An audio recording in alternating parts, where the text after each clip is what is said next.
O, abot hanggang doon sa kapitbahay namin, no? Tignan nyo. Ang ganda ng flashlight na to, mga Mima. Rechargeable portable flashlight. Tignan nyo naman, no? Ang lakas ng kanyang ilaw, oh. May 6 lighting mode siya. Ito yung una, pangalawa, warm light. Tapos combination ng warm tsaka white light. Pwede mo siya maging signal light. Tapos meron din siyang cob light, ha. Ayan, malakas din.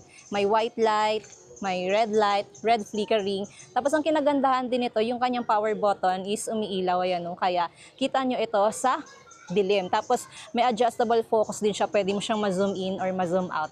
Lawak ng coverage ng kanyang ilaw, oh. Pa-floodlight, pa-spotlight. Tapos long range na rin itong mga Mima. Tignan nyo, ah.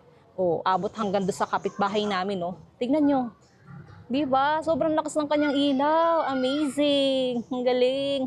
Ayan, IPX5 waterproof na rin ito. And meron din siyang portable hook design na yan.